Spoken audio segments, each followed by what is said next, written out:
Hey y'all, and welcome back to the Becoming No One series. This is episode 4 of our Atlantis series, and today we're going to be talking about beings that were created from the earth.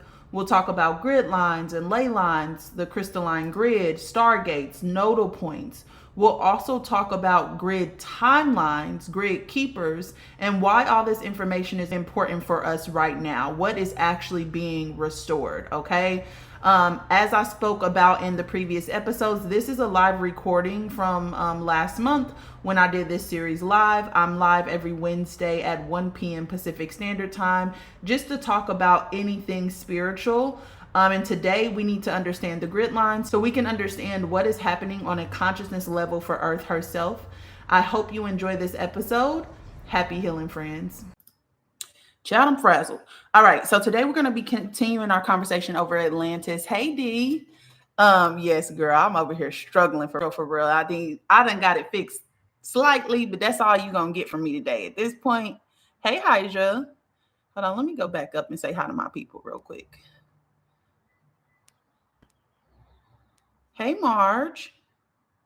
I am live and well. Okay, so today we're going to continue our conversation about Atlantis and Lemuria. But again, remember, in these first couple episodes, I'm just laying the foundation. So today, what we're going to talk about is the oversoul and comparing the oversoul to the higher self, because I feel like a lot of people know what the higher self is, but they don't necessarily know what the oversoul is. So, hey, Nicole.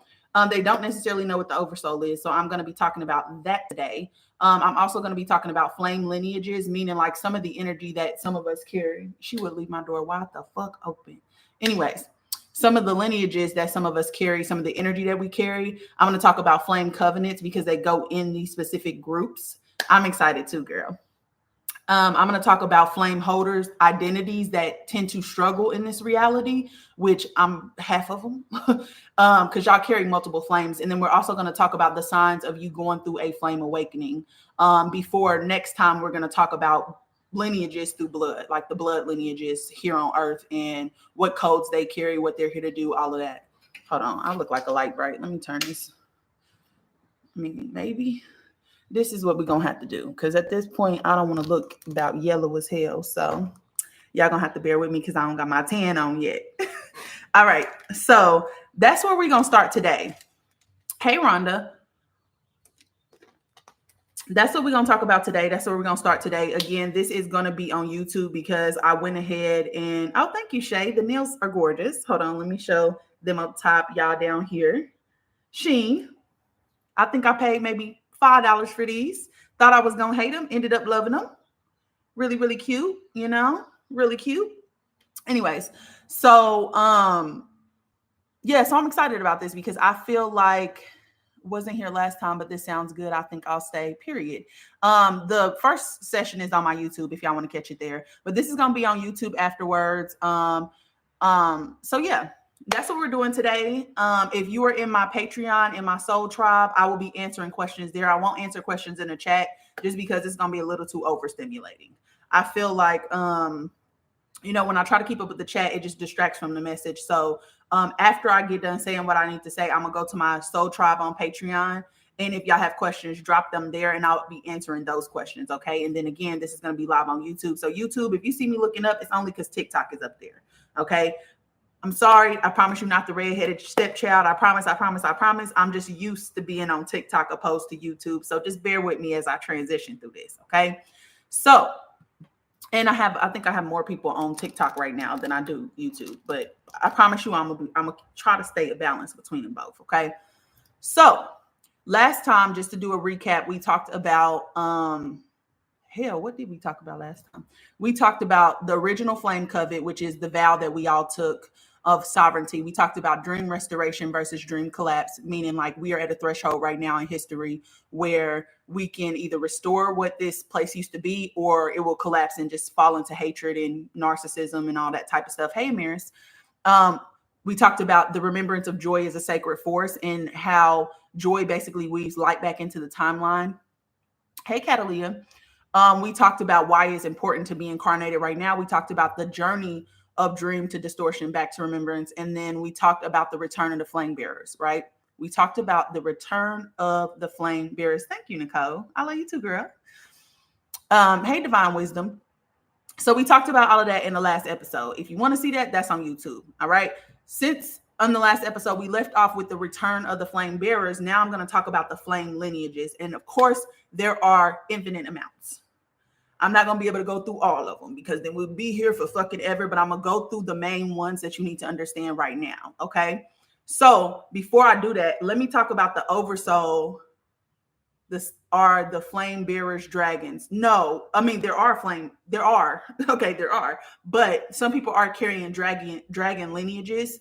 But no, flame bearers are us, meaning like we all were sparked into existence. You know, all of us carry light in our chest. All of us carry a flame. So if you ever seen like the child's movie Soul and how they had to go stand in front of it, you know, that's what that is. Okay. So the flame lineages are us. We carry the flame lineages, and we don't just carry one, we carry a multitude of different lineages. All right. So I'm going to talk about the main ones today without getting into specifics. And then next time we're going to talk about bloodlines, because bloodlines are different than flame lineages, because flame lineages are soul level initiation, soul level energy. You know, I'm loving this conversation, period. But it's soul level energy opposed to ancestral energy, you know? So I think we need to talk about the star part of us, the soul part of us first, before we get into talking about ancestral bloodlines, the codes we carry with that, because we chose the bloodlines that we incarnated into because they hold the codes that we needed to activate through our flame. You know what I'm saying? So we'll talk about that. We'll talk about the role of the mama and the daddy and what they play and all of that. Hey, Unchecked Box. So let's get started. Let me do my little ritual real quick. Clear out any negative energy that we need to clear out real quick. And then we can, damn it. You know what? You can count on me to fuck some shit up. I done dropped the damn sage, but it's okay. We can use dragon's blood. This is just to clear the energy. Dragon's blood is good for getting rid of bad habits and stagnant energy. Good for wisdom as well. So dragon's blood is the red one. Love it, love it, love it, love it, love it. Okay. Good. Hey, nothing's true. Okay, hold on. All right, that was enough because I already did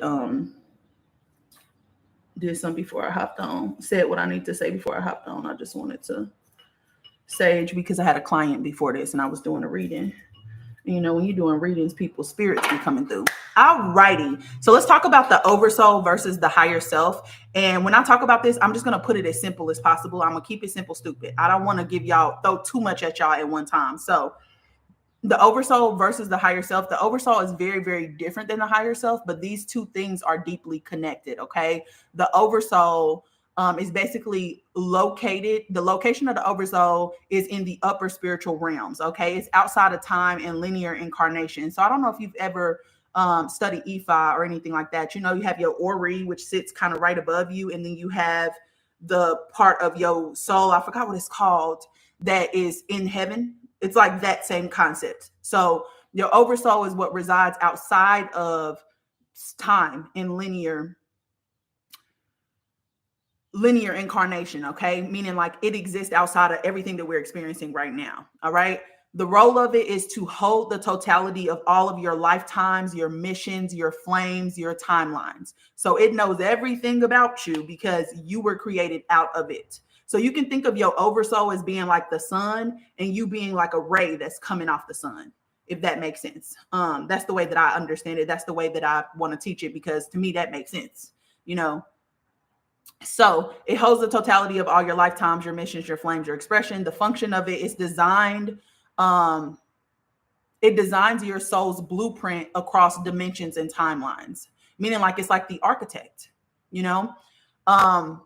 The voice of it is that calling that you get, that burning inside your soul that you need to be doing more, that you have a deeper purpose. That is your oversoul communicating with you. Okay. You gain access to it through remembering. You have to do the shadow work, y'all. When you do the shadow work and you get all the trauma out the way, you start to unlock your DNA. You start to resonate higher. You start to vibrate higher, right? Which means you're getting more light in your body. So it's activating your DNA. I just started, Queen. So I'm just talking about the oversoul. So just a quick recap: it's located outside of this physical realm. It's in the upper spiritual realms. It holds the totality of your lifetimes, your missions, your flames, your expression. The voice is that calling or that burning that you get that you're supposed to be doing more. That's how it communicates with you. And it's accessed through remembering. It's accessed through embodiment, meaning like you have to authentically become yourself. If you want to get access to it, you have to authentically become yourself. And technically, on your 33rd birthday, that is when you're supposed to be embodying your oversoul, which is a conversation for another time. Okay. But soul work, making sure that you're doing work that's aligned with who you actually are and what you actually want. Kind of like an Akashic record, yes, but Akashic records are more like dream libraries, which we talked about in the last episode. But it's like the Akashic record of your soul, though. Yes, nothing is true. But also spiritual maturity, which you reach spiritual maturity on your 33rd birthday. That's why they say Jesus died and came back on his 33rd birthday. Like 33 is a big number in spirituality. Really, it was a rebirthing ritual, like death and rebirth ritual, which we'll talk about that in another episode too. But the tone of it, it feels vast. It feels ancient. It feels activating. It's almost like a cosmic mirror of your flame. When my oversoul talked to me, it literally sounded like God was speaking in my head. It was very intense. And I don't think I had ever experienced at that time anything that felt that true or that pure. It was like, I knew for a fact, this is a higher being. Like, I didn't know what it was. It kind of scared me a little bit. I jumped up out of meditation, like, hold up, girl. I don't know what's going on, but why this don't feel like my voice? You know what I'm saying? Like, it's like that, right? Hey, Eternity, back to you, my love. That's how it feels. It feels like it's just way beyond you, way bigger than you in a way. All right. And then it governs your entire soul lineage, your sacred contracts, and your multidimensional embodiment. Okay. Now, your higher self is located closer to you. It sits right above, it hovers right above your aura, and your aura goes out 6 feet. Okay. So it hovers right above your aura. It's the closest to your current incarnation. Okay. Meaning like your higher self is like your guide in this incarnation, but your higher self was not your guide in the last incarnation, but your oversoul was still the same, if that makes sense. Okay. The role is to act as your personal guide and your inner compass. The function is to help you to navigate this life with clarity and alignment. Hey, Ari. The voice is that inner knowing, that gentle but firm understanding or certainty that you have when you're in a moment. So it's like almost like you feel like, you know what, this actually feels true. It's like that. When I'm talking to my higher self, it sounds like my voice. It sounds like I'm talking. So sometimes when I'm in meditation and that voice comes to start talking, I think I'm the one that's talking, if that makes sense. And if I interrupted, I'm like, oh shit, that's not me. But it was so good, I done jumped in like, yeah, that's, but then I'm like, oh shit, I'm separate from that voice. I hope that makes sense. Like, it sounds like your voice. It sounds like you're just talking in your head, but it's not. So like, those moments when you like walking around your house and you talking to yourself, you're talking to your higher self. You're not talking to yourself. You're talking to your higher self. Okay. Now, the tone is going to be supportive, is going to be protective, and it's also going to be wise. My higher self told me a lot about what I was experiencing trauma-wise and what I needed to let go. Why I had separated from my dad, because I didn't know why I wanted to separate. I just knew that every time I talked to him, I was triggered. Hi, Nidia. I was triggered. So I was just like, okay, like I need to figure something out. And my higher self is the one who brought it to the forefront, but it needed me to understand certain things first. Okay. Hey, Anissa. But my oversoul told me, feel your pain, made all of my shit disappear, and was helping me to move pain out of my body. Okay. Now, it governs this life's lessons. It governs relationship. It governs karma. It governs awakening. Okay. So higher self is like the flame that you hold in a lantern, whereas your oversoul is the eternal flame that put the light in the lantern, if that makes sense. So your higher self is your God in this life. Your oversoul is the architect of your entire soul's journey. Okay. Now, your oversoul does have tiers, meaning like not everybody has the same oversoul. Meaning like not everybody's supposed to do the same thing with their oversoul. So I'm just going to kind of break down the tiers of the oversoul, and then whatever resonates with you most is what resonates with you most. Okay. I'm only taking questions in my soul tribe tier, y'all. So if I don't see your question, I'm sorry. It's just a lot going on. A lot of people are responding, So some of y'all's oversouls are called an anchor spark. And an anchor spark is a soul who only holds one strong quality, meaning like they're either a healer or a nurturer or a protector, right? And they have like a more focused carrier frequency. All right. So anchor spark. Next, you have a bridge spark, and a bridge spark is a soul that connects two or more energies together. So maybe the heart is connected with the stars, the earth is connected with the dream. They're basically translators and balancers. Like they're kind of like portals in a way, like between two worlds, if that makes sense. Then you have a full spectrum spark, and that's going to be a soul who embodies multiple streams, meaning they could be water, earth, fire, air, aether, so a lot of us newer people, I feel like the anchor sparks might be older energy, whereas a lot of us newer are hybrids, right? So that full spectrum spark. So basically what you are is a living convergence point. You're trying to bring all this energy into balance, all this energy together, right? Then you have a gatekeeper spark, and those are souls who protect the threshold between realities and who hold rare memories and open and close soul gates, right? So they hold rare memories that a lot of people don't hold. And they also open and close soul gates, meaning like when other people are in their presence, they kind of open up different things for them, okay? Then we have dream architects and living record keepers. Hey, Stony. So we have dream architects and we have living record keepers, and those are souls that weave timelines, that carry blueprints and memories, and they help to reconstruct Earth's grid and soul network. And when I say they help to do these things, understand all we needed you to do was be born. You don't actually have to do anything but be your authentic self. Because when you are your authentic self, you already carry the energy. Nothing is ever done with force through us. Force is the distortion. Okay. Force is the distortion. All you ever had to do was authentically be yourself. And through you doing that, you do the work naturally. Okay. And then the last one is going to be the oversoul embodiment spark. And this is very, very rare, but you carry almost full consciousness of your oversoul within your physical body. And you're meant to wake other people up, but not dominate them. Okay. So you're meant to wake other people up. All right. So that's the oversoul. That's the higher self. Give me a thumbs up. Tap the screen if y'all understand what the difference between the higher self and the oversoul is. Okay, good. TikTok got it. What about y'all, YouTube? Good. Okay, so that's what you need to understand about the oversoul and the higher self, right? So when we talk about a flame lineage, we're talking about the flame that you came from, which means we're talking about the oversoul. Okay, the oversoul is what we're about to talk about. Okay, so the oversoul carries your ray of light. The oversoul is the sun. You are the ray of light coming off the oversoul. Okay, so the flame lineages are your rays of light, and you don't have to just be one ray of light. You can be a multitude of different rays of light. Okay, so what you need to understand about the flame lineages before we get into the different ones is that, sorry, y'all.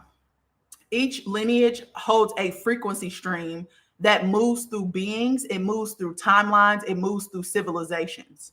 Okay. So a lot of us have commonalities based on the generation that we're born into, because we more than likely came from either a similar or same oversoul spark. Okay. But based on the tier that we're at, we could be different. We could be holding multiple, or we could be holding different ones. I hope y'all understood the tiers too, of like what type of oversoul you may have. Okay. Now, one, you need to understand that, like I said, each lineage holds a frequency stream that moves through beings, it moves through timelines, it moves through civilizations. Okay. So that's why sometimes generations feel like they're having the same experience. Okay. Then you have each of them have a flame covenant, which is an ancient soul vow made between source and the flame holder of that lineages. Okay, so we talked about the original flame covenant, which is what most of us made. This is saying, depending on what flame you carry, depending on what energy you carry, soul energy you carry, you made a specific vow on how to carry that energy. Okay, and these are not like religious oaths or anything like that. They are basically living contracts created before distortion ever entered the picture, which is force, which is greed, which is control, which is narcissism, which is hatred, all of those things. Okay. And it's intended to protect creation. Okay. So it's intended to awaken truth. It's intended to serve divine sovereignty. All right. So each lineage has a frequency stream. Each lineage has a flame covenant, meaning like the vow that you took. And then also each flame also has its own set of protectors and allies. So we're going to talk about guardians and stuff today as well. Okay. But each set has its own protectors and allies who can be called upon to anchor, awaken, or defend the flame. And some are elemental, some are starborn, and some are from inner earth as well, depending on what flame you have. Okay. So now that we know that, let's talk about some basic concepts before we get into the lineages. All right. There are three main flame types that we're going to talk about today, which are the lunar flame, the solar flame, the union flames. Okay. My notes. I'm reading from my notes.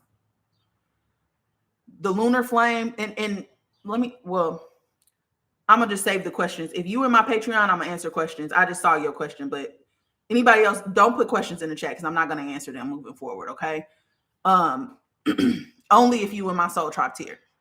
So flame lineages we're going to talk about today are lunar, solar, and union flames. Okay. But there are other lineages like the rose flame, which is something I carry, earth flame lineages, star flame lineages, the phoenix flame lineages as well, which I'm going to briefly touch on those, but I'm not going to go in deep detail because I just need you to understand these basic ones first. And I don't want to overwhelm the system. It's a lot of information, you know? So first, let's talk about masculine energy and what it's here to do. And then we'll talk about feminine energy and what it's here to do because feminine energy came first. And then we'll talk about masculine. Okay. So I'm not inviting anybody in the live, guys. No point of doing that. I'm not inviting anybody in the live. So the feminine energy is the energy of creation. It's the energy of nurturance. It's the energy of sacred becoming. Okay. Whereas masculine energy is structure, is protection, and is sacred action. Okay. So feminine is creation, nurturance, sacred becoming. Masculine is structure, protection, sacred action. Okay. Feminine energy is cyclical energy, meaning that it kind of works in a spiral and it spirals inwards. It's breathing. Whereas masculine energy is directional energy. Okay. So it's forward, it's penetrating, it's expanding in a way. All right. Feminine energy is consciousness flowing. Okay. So it's generating life. It's emotional. It's about movement. Whereas masculine energy is consciousness holding. Okay. So it's holding form and it's holding space. Okay. Feminine energy is the cosmic womb. It's gestation. It's birthing divine dreams. Whereas masculine energy is cosmic will. Okay. So it's setting and anchoring divine order. Feminine energy holds lunar codes, which is going to be moon tides, mystery, intuition, whereas masculine energy holds solar codes, okay, which is sun, fire, clarity, and radiance. Okay. So moon, feminine, sun, masculine. Okay.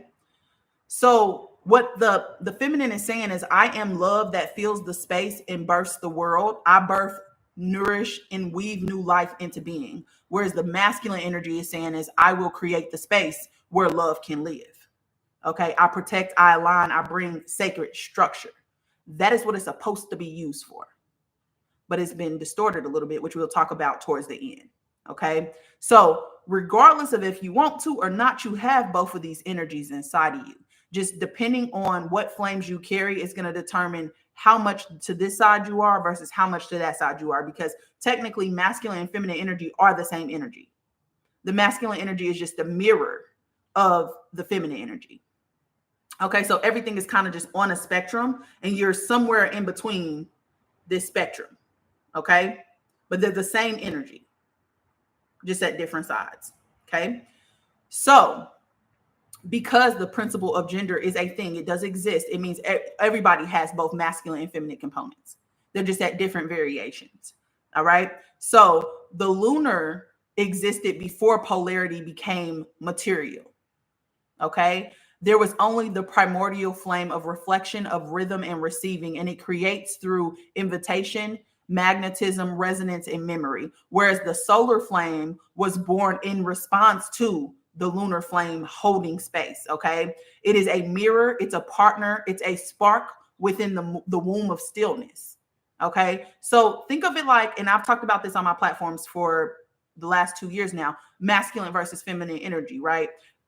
Feminine energy is the darkness, is stillness, is gestation, whereas masculine energy is the light. Okay. Let there be light. That was the creation of the masculine energy, the masculine cycle, the solar codes. Okay. So it is truth, is protection. Okay. So let's briefly talk about how creation happened. But this is like, when I say brief, I mean like, this is a drop in the fucking bucket. This is not the whole story. This is just the drop in the bucket. But I need y'all to understand this before I go into the flames. Okay. So first there was darkness, right? Which is the void. That's pre-creation. Before anything was created, there was stillness, there was darkness. That's pure love energy. All right. Lunar was the only type of flame that existed during that time. And it was holding the memory of existence before it was embodied. Okay. Then next came the soul seeding stage, the soul seeding phase. No, I said gestation in darkness. Soul seeding stage. Okay. And in that stage, it was the lunar codes, but it also was the beginning of the solar codes forming. Okay. So consciousness was gestating in the womb like a chamber of oversoul light, meaning like it wasn't doing anything. It wasn't moving, but it was starting to expand, if that makes sense. Okay. Then you have form projections, which all of us are projected into this reality. This is a dream. We're all projected into this reality. So form projection, which is where we get the Earth template, where we get Venusian template, like all of the planets. Okay. That happened, and solar energy emerged fully in that aspect. Then we have outward will also formed, embodiment and initiation of soul contracts came through that third stage. And then the last stage is present day, where we are right now, which is in a polarity system. Okay. We're stuck in a polarity system. So both masculine and feminine, instead of existing together, they're separate. They're split from each other. And we have souls that are over amplified in a way. We have lunar suppression, which means that the feminine codes have been suppressed because, I mean, if you look at society, I ain't got to tell you why. Y'all, I'm not going to invite y'all in the live. You don't have to, don't ask to join. I'm not going to invite you in. Okay. So well, we're going to get to what to do, my love. You got it. Like, I'm setting the foundation in these first couple of episodes. That's what I said in the last episode. That's what I said at the beginning of this episode. We are setting the foundation. You have to understand first before you can do anything. That's you trying to use your masculine before you even understand what you're doing. Right? So let me lay the foundation, and then we're going to get to what to do. Y'all be in such a rush. Slow down a little bit. Okay? So the lunar codes are suppressed right now, right? Which is what right now where we at, and why it's so important in history is because that they are coming back online. Right now we're in this state of seeking to come back into union with each other, right? Because we're remembering that fire does not have to mean force. Okay. Fire can be gentle. It can be rhythmic. It can be reflected. It can be rooted in knowing, which is how it was in Atlantis, because we lived underneath the Union flame in Atlantis. Okay. Meaning like everything was in harmony. But the reason why they have to, the reason why they erased Atlantis from our memory, from our history, is because if we understood that we used to live in unity and harmony, why would we need greed? Why would we need hatred? Why would we need patriarchy? Why would we need hierarchy? Right? So where we are in history, or where we have incarnated at this time, and why it's so special, is because Earth is waking up. Earth has reached a high enough consciousness, because we've reached a high enough consciousness, but Earth itself has reached a high enough consciousness to start to activate some of these grids again that we used to, that basically cracked and fractured. We basically been in a coma on life support, and now we starting to wake up. Okay. Now, the return is happening right now, but it's going to require us to heal the trauma of solar dominance, which is control, which is urgency, which is burnout. Okay. We were never supposed to go all the way towards the solar. We were supposed to exist in balance with both of them. Okay. So right now we're inviting the union flame back into the body, which again is how we existed in Atlantean times. All right. So now that we laid that, let's talk about the main three flame lineages I wanted to talk about, which is lunar, solar, and then we'll talk about the union flame. I really should have talked more about the rose flame as well, because a lot of us carry that, but I am going to talk about it briefly. Okay. Water break. All right. So first is the lunar flame lineages. Okay. This is the silver flame, was also called the silver flame, womb fire, and the flame of breath and return. Yes, this is going to be on YouTube, y'all. This is the reflective flame of memory, intuition, and restoration. Okay. The essence of this flame is that the lunar flame is the feminine arc of source. It's the feminine side of source. Okay. It is gentle, it is vast, it is mysterious, and it is deeply intuitive. Okay. So think high priestess energy. All right. This is the flame of inner knowing, of subconscious dreaming, of soul remembrance, which means that in order for you to even have soul remembrance, you have to get into the subconscious mind, which is done through dreaming.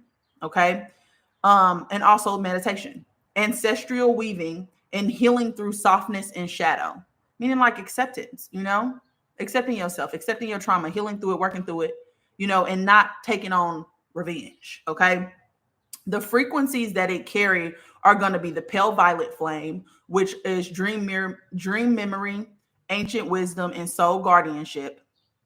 We have the rose gold flame, which is feminine sovereignty, Venetian healing, heart restoration. Then we have opal. Opal is multi-dimensional dream walking, emotional alchemy, sacred water memory. And then we have the silver blue flame, which is stillness, which is reflection, which is crystal guardianship. So some of y'all who have the connection to the crystals, you probably are silver blue. Moon temple memory as well. Okay. Now let me stop and say this real quick. I did an episode on the auric field, and I talked about how the auric field is not just the seven color, like the seven main colors that are in the rainbow. Sometimes you can see iridescent colors in the outer fields or whatever. So a lot of times you can see people flame colors on the outer sphere. Okay. And it can look iridescent. It can look opal. It can look blue. It can look whatever. So you can kind of see that in the outer field. So if you didn't watch my auric episode, it's on YouTube. But you can see these in people's auric field. Okay. Depending on how much sight you have. All right. Now, the covenant that was made, or the vow that's made by the lunar flame, is to guard the memory of the dream, to protect the innocence of the soul, to remember even when all people have forgot. So it's almost like, have you ever, the way that I see this, or the way that I experience this, is that I've always been a lover girl my whole entire life. And no matter who I came across and what they did to me, I never thought that my love was the problem. I always said, I'm not going to change the way that I love people just because you weren't able to receive it. And so I would try to go into the next situation with trust, because I refused to close myself because somebody's idiot ass son didn't pick up what I was putting down. Right? That's this. It's protecting the innocence of the soul, the purity of your love. That's what it is. Even when other people forget, you still hold that. Okay? That's lunar flame.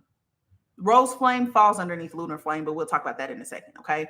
Now, the guardians and the realms that are associated with the lunar flame are going to be Lumeria, are going to be inner earth, are going to be the Venus temple keepers. Okay. Because a lot of us came from Venus and we don't even understand that. You know how they say boys come from Mars, girls come from Venus, or boys come from Jupiter to get more stupid, or girls come from Venus, whatever the fucking saying is. But a lot of us come from Venus. All right.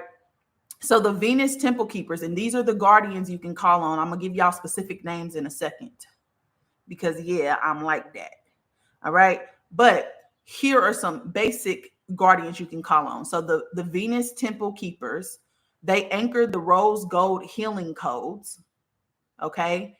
They're associated with pleasure, with beauty, and with divine feminine memory. If you're ever confused about what they do, study the planet of Venus. These are the beings of Venus, the keepers of the temple of Venus. Okay. Then you have the Andean moon shamans. The Andean moon shamans. They're inner earth lunar flame holders, and they keep the crystal womb temples. You can call on them. Okay. You have Amara, which is my oversoul. Amara is her name. Other people, she also goes by the name Amira. When Atlantis fell, she took on the energy of Amira, but her oversoul is named Amara. All right. We have Ashaya as well. We have the Sibyls. I talked about the Sibyls before. Hold on, do I got the book around here? Oh, mine pulling on that book. But the Sibyls were seers. They were prophets. So a lot of people in the Ifa tradition will talk about the Sibyls. A lot of the temples, the Hercules temples, all of that are the Sibyl temples. The Vatican, the Serpent Lady, that's what that stands for, which are the Sibyls. Okay, they're prophets, prophetess. All right, so the Sibyls, they lived pre-Diluvian times. You can actually look these up on YouTube if you want to learn about them. I think her name is like Oracle of Unduli or something like that. She has some content on it. But also I forgot what the damn lady's name was. Anyways, doesn't matter right now. Okay, so the Sibyls and also the whale and dolphin priestesses, because whales and dolphins are guardians. Okay, they're not just animals. Okay, so Amara is the high priestess of dreams. Okay, she is the heart of the rose grid.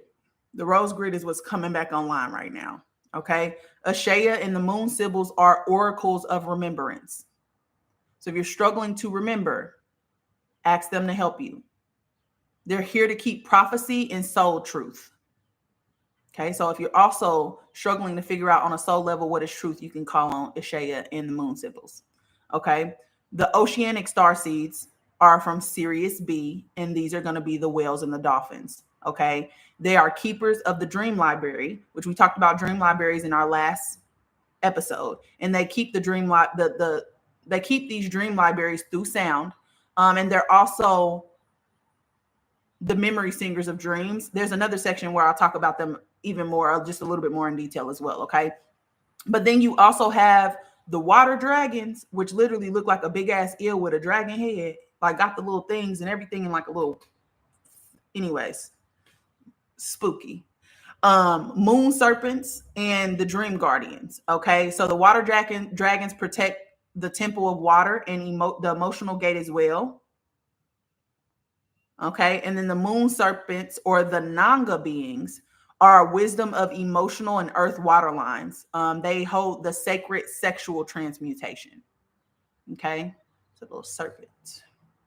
Okay, now the gifts of people who have lunar codes are dream walking and veil crossing. Okay, so people who tend to astral project or end up in different realms and stuff like that. Okay, or end up in places where people end up being like, you're not supposed to be here. That's veil crossing. Okay, energy healing through tone, through breath, through water. So a lot of singers as well, because your voice activates codes. It heals people. Okay, emotional memory retrieval as well. And then holding space for deep soul rebirth. Okay. You can call on any of the groups that I just gave you for dream restoration, for emotional healing, for soul retrieval. If you feel like parts of your soul have left, if you dealt with some major trauma, 9 times out of 10, parts of your soul have left. And what I mean by that is like when you go through like a near-death experience, and a near-death experience ain't as dramatic as you get in a car accident and you ended up in a coma. Like it could literally be that you was walking down the street and you stepped out into the street and somebody snatched you back because they saw a car coming. That also takes your breath away. That's a near-death experience. Or your parents coming in to beat you and terrify you to death. Parts of your soul will lead back to the astral plane and be like, fuck this shit, bitch. I'm getting out of here. You know? So soul retrieval. Okay. And then protection in the astral realms and sacred feminine empowerment as well. Okay. Thank you, Makana. So protection in the astral realms. Okay. But also sacred feminine empowerment.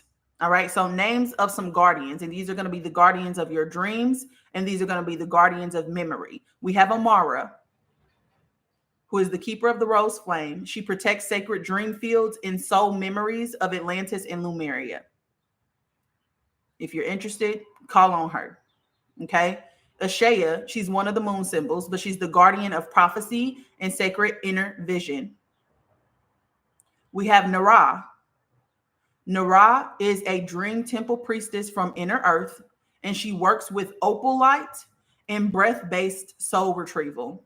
And then you have Aluna, and she is the guardian of crystalline moon rings.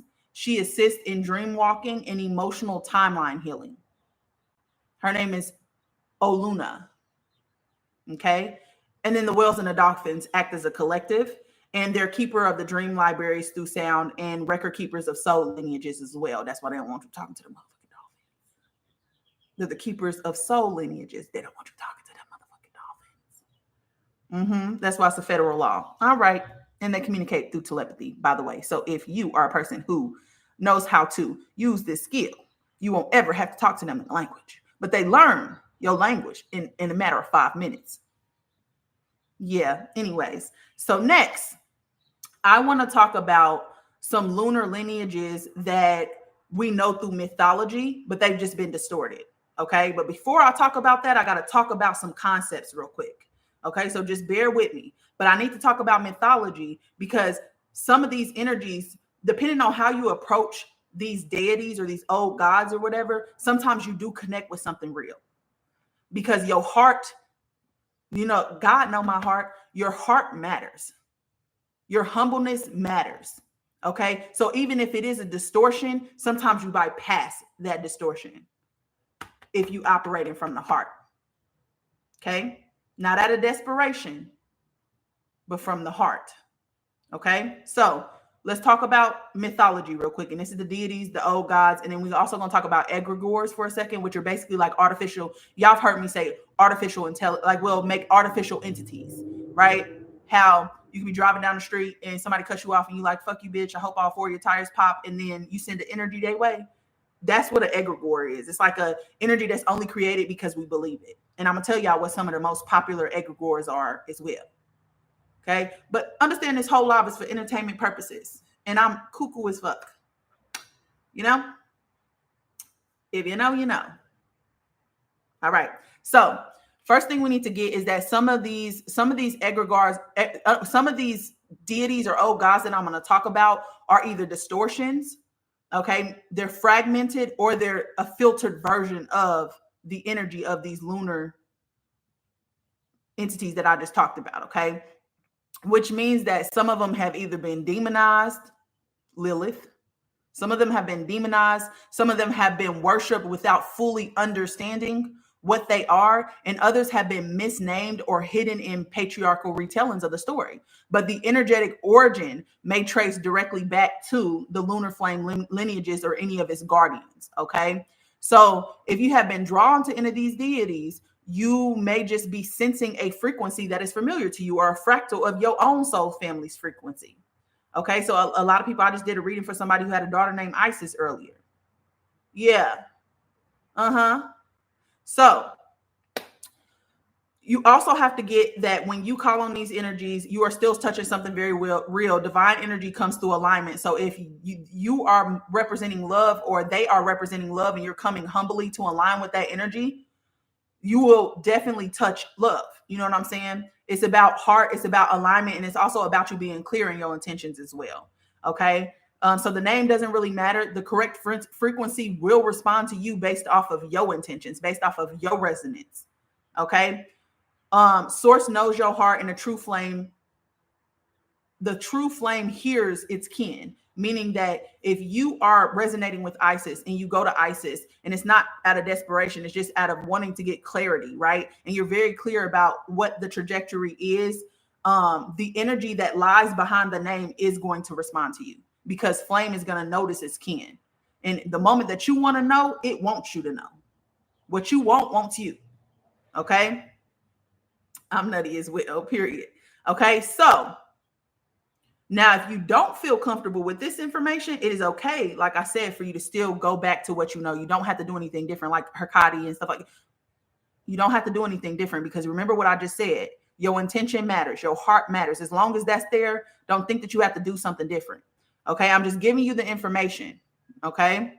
I just ask, when you do approach that energy, you do it with clarity and you do it with intention. So I would say something like, and this is something I would say something like this. I call the true flame. I call the true flame of insert name. So I would say Isis. I call the true flame of Isis in its original source aligned essence. I open this connection only in divine remembrance, clarity, and love. No distortion may enter my field. Okay. No distortion may enter my field. Okay. Now, right intentions matter. Right intentions matter. Okay. Now, I just want to say that. That's it. That's all. Do what you want to do. I'm not trying to convince you that anything that you know is wrong, because technically it's not. Everything really is an energy, right? But I'm just asking you to be clear, be intentional. That's it. Okay. But y'all also know I got to give y'all the real. So we're going to talk about egregores as well. We need to talk about the ones that are not the proper energy, the ones that were created. Okay. So, some of these things that were created are just looping your energy back towards you, looping your energy outwards instead of awakening inwards. Because when you are in alignment, your energy awakens from within. Okay. But I have seen people or did readings for people whose family was praying over them and they was praying to Archangel Michael, and they got a trickster spirit. Now, Archangel Michael is real, but he's a melanated being. He is not what you have been shown. Okay. So that's why you got to be clear and call on his true essence, and he will show up. Okay. I'm not inviting anybody in the live, y'all. I'm not going to answer anybody's invite. Okay. Now, if you call on the wrong energy, it starts looping your energy outward. So I did a reading in a group setting with someone one time, and her grandmother kept praying for her soul, because she was not doing what the grandmother wanted her to do. And so she had something attached to her head that was looping purple violet energy backwards out of her. Right. And she was struggling to make conscious decisions, I believe. So, be careful, be clear in your intentions before you call on any energy outside of you. All right. And also you can also be feeding distorted egregores, meaning like they could be siphoning your energy, or artificial entities. Or you also could be weakening sovereignty by making the soul think that it is less than the being that is trying to invoke. You are not less than anything. You are not less than anything. Some of y'all are so fucking ancient and y'all have no idea. You are not worshiping anything. A lot of these old gods were meant for us to embody that energy, not try to worship it and ask it for something. No, it's telling you what the energy is. You just need to embody it. Okay. So egregores are basically, or artificial entities are energetic constructs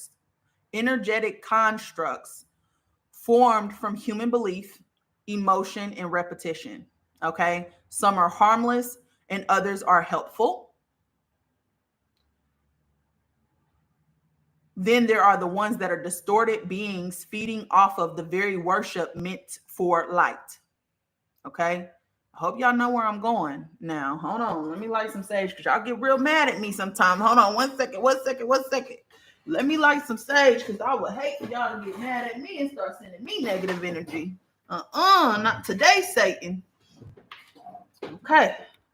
Hold on, wait a second. All right, let me get my sage. You know what I'm saying? Let me not get y'all out of pocket or nothing. I don't need y'all to be coming for me. I'm a warrior of light. That's it. That's all. You know what I'm saying? All right. Because I ain't about to play with y'all today. Listen. All right. So these can also be made out of fear, out of control, or out of projection of divinity outside of yourself. Okay. When enough energy is poured into an idea, into a symbol, or into a deity, it can form an independent energetic structure by priesthood, This could be done by priesthoods. It could be done, meaning like they tell you that this thing exists, a priest, and you believe him. Okay, that's priesthood. They could be formed by magicians to do their dirty work. I don't know if y'all ever seen Supernatural. Yeah, or power structures, governments. Okay, they tell you this thing exists, you believe it, now it does. Okay, so season 1, episode 17 of Supernatural, the TV show, it's on Netflix. There is a group of people who have basically created this Ghostbusters type of website, right? Or type of blog where they post in paranormal activity. And it's a specific house that they call Hell House, right? And basically this group of people put little symbols in there and they were just basically trying to spook people, right? Drive people to the website. But because so many people were tapping into that blog, it became real. And so it was killing people. And they was like, that's not what I meant to do. But it's because so many people believed that it was real. It created the energy. Go watch that episode and tell me this is fake. All right now, anyways. Now, they are formed through a lack of understanding and used to control and manipulate.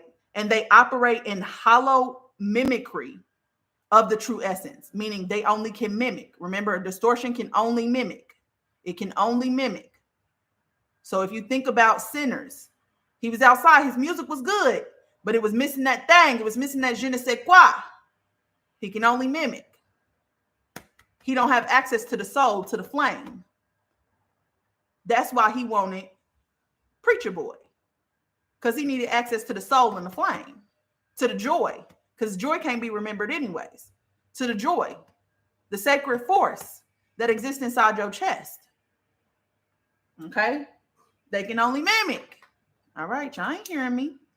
Okay, so the false version can interact with anybody who seeks it. Meaning you call an energy and you're not clear, a trickster can show up. So if you seek it, it can interact with you. All right. It can appear in rituals, even grant power. Because if people are pouring into this idea, it makes it more powerful. So some of these egregores and some of these artificial entities are ancient. They date back to Atlantis. Okay. And because we fed so much energy into it and so many people are interacting with that energy, for example, Hurkati goes back. Hurkati, as we know her today, is a distortion. But Hurkati is ancient.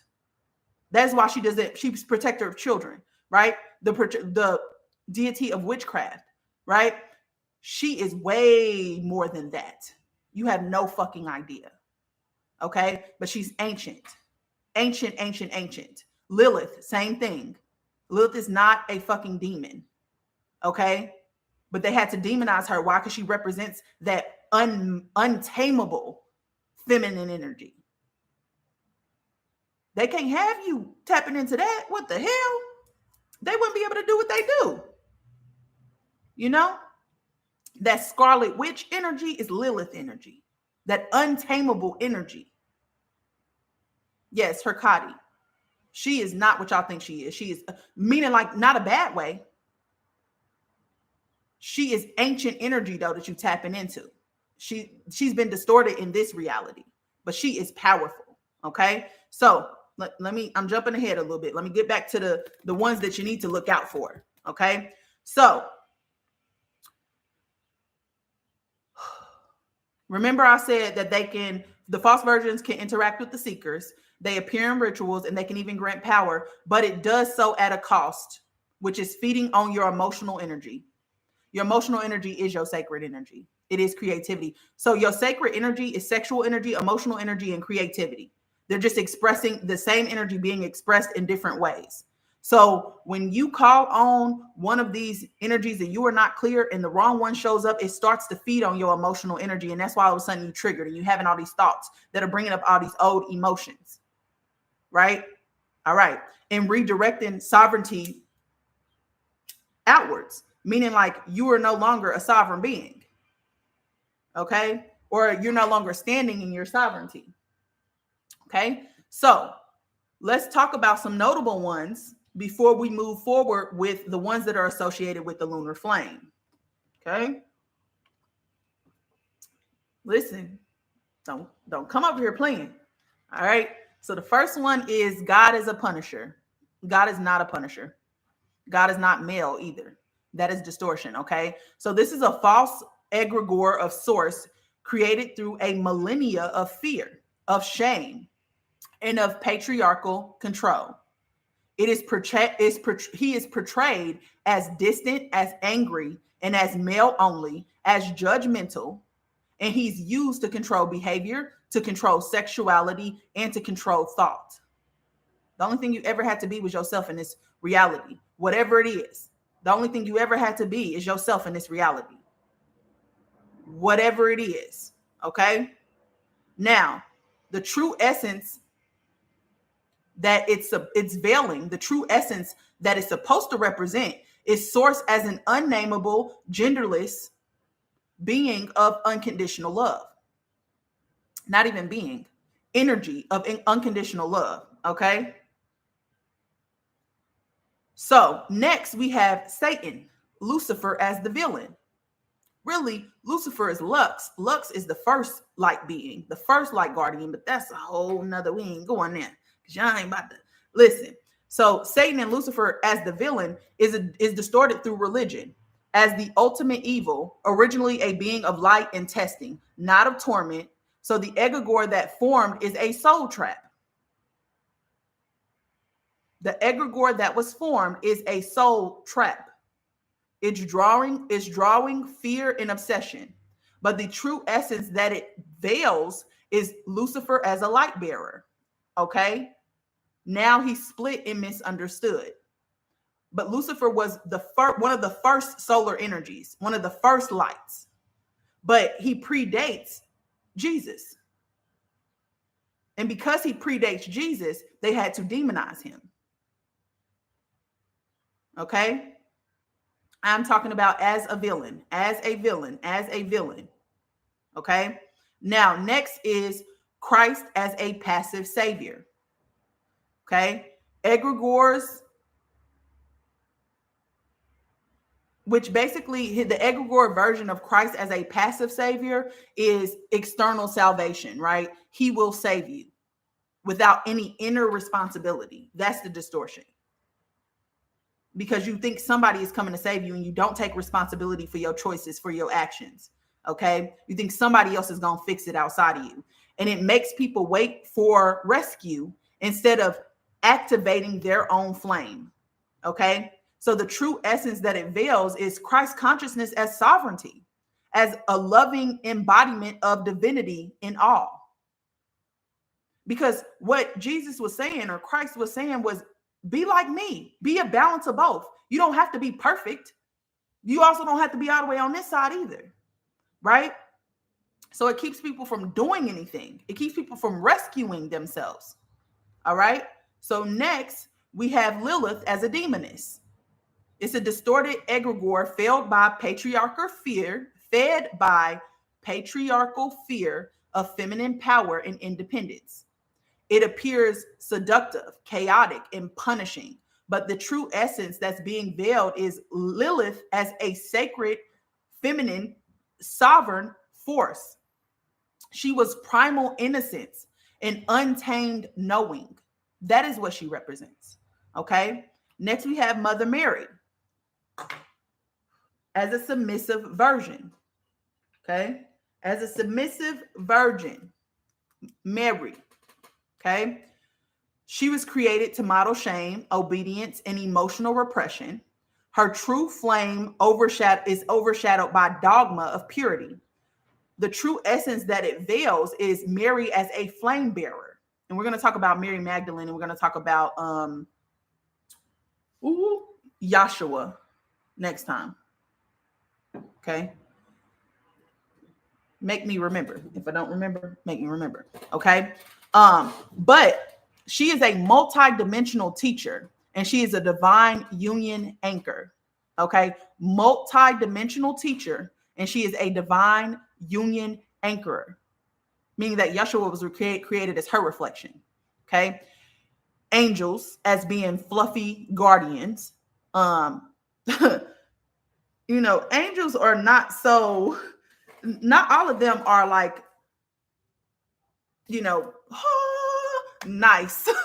Some of there's such thing as dark angels as well. But the egregore formed through like Hallmark imagery, and it basically creates this idea that these are powerless babysitters.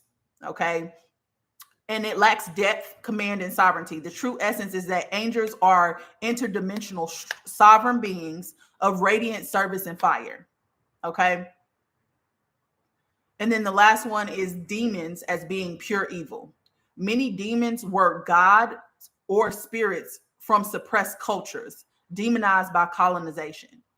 Okay. So ancient cultures, the ones that we consider to be demons now, were actually gods or spirits from suppressed cultures. Okay. Demonized by colonization. Why? Because they wanted you to believe in one God. They wanted you to believe in monotheism instead of polytheism, which is what they used to believe before the 17th and 18th century. Okay. So they demonized their gods. All right. Some are distorted egregores created through fear-fueled imagination.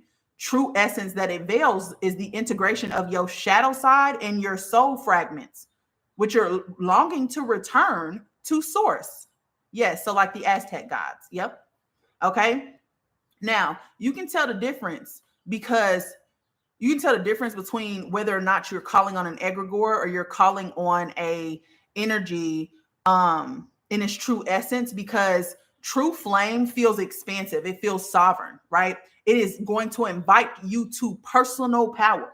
It is going to empower you. Whereas the opposite does not. All right. It radiates remembrance, meaning like it wants you to remember. When you're ready to remember, it's going to open every door to try to help you to do that. It communicates with clarity. You're not going to be talking in riddles. It's going to communicate to you through clarity, and it's going to leave you feeling whole. Okay. Whereas a distorted egregore is going to feel controlling and draining. And so many, I've had people who are like, yeah, I'm talking to my higher self, but my higher self is a man and it's telling me this and it's telling me that, and I have to do this. And it's like, hold up. That ain't who you think that is. And sometimes when people pass away and you keep calling on your dad, but you're not specific, your dad in his true essence, sometimes y'all call trickster spirits. And I know it's a trickster spirit because it don't want me to see his face. It's ducking and dodging. Sometimes I can only see his chest. It's blurring so that I can't see it. Hold on, y'all. Objects that are red. Okay, hold on. Sorry, I know they make me do these little confirmations and stuff. Okay.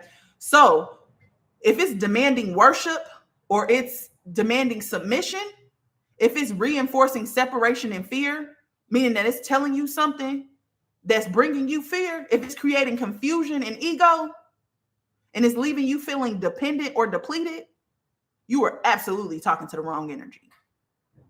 Absolutely talking to the wrong energy. You are being tricked. It does not matter. You are being tricked. Because any energy in its true essence is going to empower you. Everything else is a distortion of this reality. All right. So some of the guardians, again, from the feminine flame, which I think we already talked about all of these, but I'm just going to go through them again. Oh, sorry. This is the mythology. Okay. So the mythology that represents flames that we just talked about as guardians. Okay. So Amara, who represents the rose flame. You have Isis from Egypt. Okay. A lot of y'all are probably rose flame carriers. You have Kuan Yin, I think it is, from the Chinese pantheon. You have Yemaya, okay, from Yoruba tradition. And they all represent the mother archetype. They all represent healers and protectors of children and dreamers. Okay. Then you have Ashea. Ashea is Hecate. That's the Greek pantheon. Anana, which is Assyrian, Sumerian. Okay. Anana. You have Mnemosyne, which I think is the Titan pantheon. Okay. But they're gatekeepers of the in-between of prophecy of soul death, because Hecate is also the crossroads, right? Then you have the whale nation, which is going to be Tiamat from Babylonia. Okay. The great ocean mother, often distorted in myth, but carries deep dream codes. It's the whale nations or the dolphin nations are meant to teach us emotional intelligence, sonic healing, and dimensional travel through waterways. Okay. They're here to hold the song lines and to keep Earth's vibration stable through sound and movement. Like I said, they come from Sirius B. They are star beings. They're not animals. Okay? Yes. Then we have the Venetian flame. The Venetian flame is Aphrodite from the Roman pantheon, Hathor from the Egyptian pantheon, Freya from the Norse pantheon. They all represent sacred feminine essence, beauty, love, and joy as a sacred flame. And then the water dragons, which is going to be the Nanga. The water dragons are the Nangas in Hindu and Buddhist, okay, which are embodied wisdom serpents, garden portals, underwater portals, underworld knowledge, and water temples. Okay, so you do not need to summon them in a ritual like religion, okay? You call them through your flame, you speak their name, tone, or vibration with respect, okay? State your need and alignment clearly and sit still and receive. Okay? I know people tell you, you need to be initiated. You need to be, listen.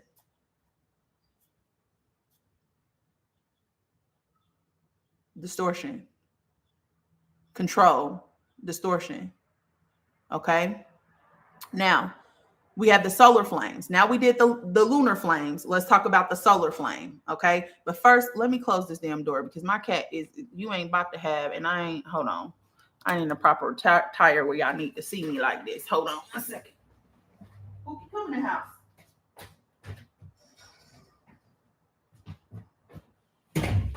Letting damn bugs up in here. No, I ain't with the bugs. I don't do bugs. I don't care what flavor they come in. I don't fuck around with that. I'm gonna have to kill them. She better snatch them out the sky, or she ain't doing her damn job. All right. So the solar flame lineages, and this is going to be more masculine centered energy. Okay. They're considered to be the outward breath. Okay. The masculine principle and the will to radiate and give and to ignite. Okay. This is active flame light of creation and sovereign power. Okay. Hold on. Let me readjust myself. Okay. So the essence of the solar flame is it's the masculine arc of source. It's radiant, it's bold, it's directive, it's clear. All right. It is the flame of illumination, of manifestation, of sacred leadership, of will aligned with source and planetary grid activation. Okay. This is the course. I'm going to post these on YouTube. You can always go back and watch this on YouTube. Okay. But this is the course. Okay. So the frequency that it carries is the golden flame, which is sovereign command, its divine structure, and its crystalline wheel.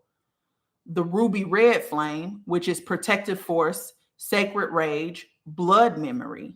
Okay. Because when we talking about the masculine, we talking more ancestral. The lunar is about star people.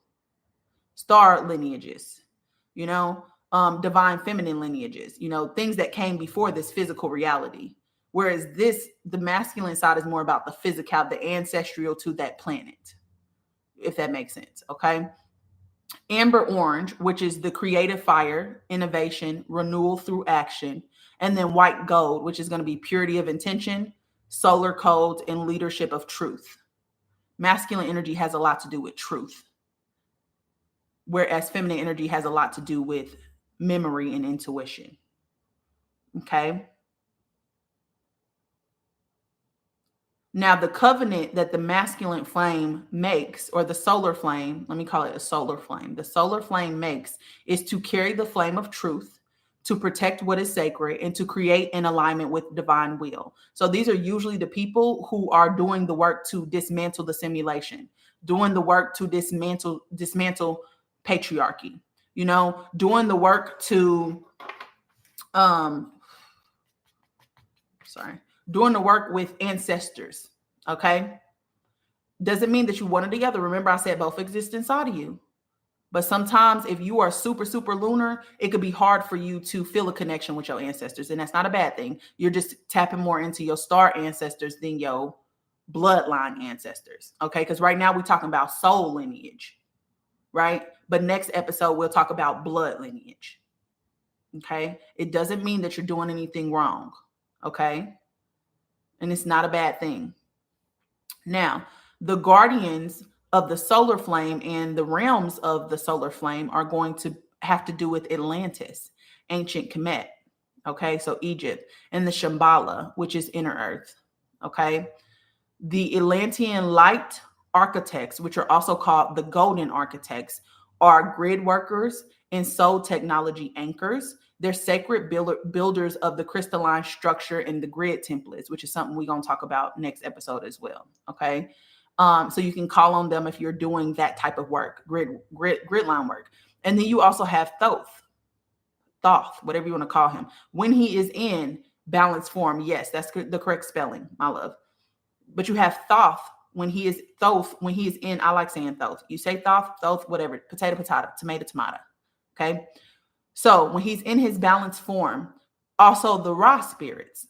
Ra was the sun god. Remember, the Ra spirits actually are part of the solar flame, and then the solar dragons. Because there's water dragons, there's solar dragons. Okay. Now, Thoth is supposed to be a wisdom keeper and a soul architect. Okay, in his purest form, not the distortion, in his purest form. Okay, because in the distortion, they say that he was where we get animal sacrifice from. Now, do you honestly think we ain't even going there? Okay, wisdom keeper and solar architect. And then we get solar dragons, which are the builders of radiant timelines. They're fire bringers and they're planetary initiators in key soul systems. Okay. Then we get the lion elders, which are Lyrian and Syrian, and they're cosmic solar kings and queens is how we would understand it. Cosmic solar kings and queens, and they hold roar truth and protection. And I think sometimes when they come through, you can hear them roar, if I'm not mistaken. I think somebody who does, and I think it's more bloodline for her, but I'm not even 100% sure. So I'm just gonna throw this out there. But I love her content. Her name is Quatita Dean. Her content is a walk with the ancestors on YouTube, and she does like a lot of psychic reading. She does a lot of like channeling into spirits, and she also speaks to specific guardians who help you to dismantle the simulation. And I think she did a recent book called like the Melanite Crystalline Handbook or something like that. But her shit, like I through watching her content, she made me remember so much. She's a big part of me coming to these understandings, like a huge part of that. So if you don't watch her content, go watch her content. I think she has like 60K people on YouTube, but from what I understand, she would be considered like more like a solar flame. Okay. But I don't want to put that on her. Her name is Quatita. So it's Quattita, and then last name Dean, Dean. But if you just go to YouTube and you type in a walk with the ancestors, her content is really, really good. Okay. So then next you have the sky temples, the pyramid grid towers, and the solar gateways. So in that you have these eagle star beings. So I don't know if yes, Quatita is fire. Like I love her, and I love that she's always like giving. And I feel like for me, like when I look at her content, she's